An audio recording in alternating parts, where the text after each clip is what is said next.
ప్రియులారా, ప్రవచనాత్మకంగా చెప్తున్నాను. ఏదో పెను ప్రమాదం, ఏదో డేంజర్, ఏదో అపాయం, ఏదో ఉగ్రత నీ మీదకి రాబోతా ఉంది. మనుషులైతే మనల్ని విడిపించలేడు, కానీ ఆ రోజున సంసోను తన ప్రజల కోసం తెగించి వాటిని ఓడబెరుక్కుని భుజాల మీద పెట్టుకుని వెళ్ళిపోయినట్లుగా 2000 సంవత్సరాల క్రితం యేసుక్రీస్తు తన యవ్వన రక్తాన్ని మన కొరకు చిందించాడు. ఆఖరి రక్తపు బొట్టు వరకు కల్వరిలో కార్చాడు. సిలువలో వేలాడుతూ ఉంటే నా ప్రభు శరీరంలో రక్తం లేక ప్రక్కల పొడిస్తే నీళ్లు కారుతా ఉన్నాయి. పిల్లలు, ఒక్కసారి మీరు ఆలోచించాలి. రోమాపత్రిక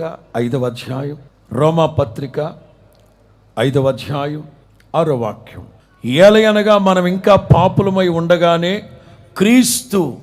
యేసుక్రీస్తు యుక్త కాలమందు మన కోసం చనిపోయాడు. దేవుడు మన ఎడల తన ప్రేమను వెల్లడిపరుస్తూ ఉన్నారు. ఎట్లనగా మనం ఇంకనూ పాపులమై ఉండగానే క్రీస్తు యేసు మన కోసం చనిపోయారు.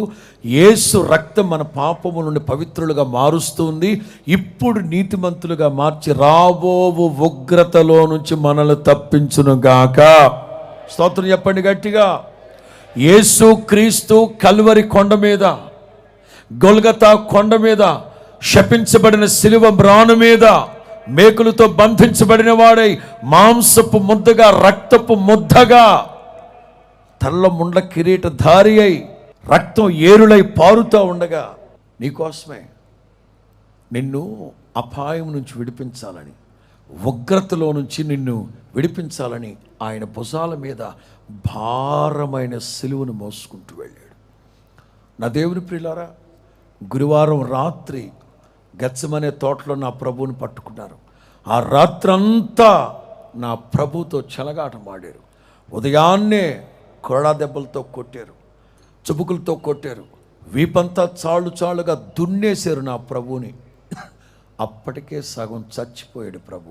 అయినా ఓపిక తెచ్చుకొని భారమైన సిలువను ఎందుకు మోసాడో తెలుసా?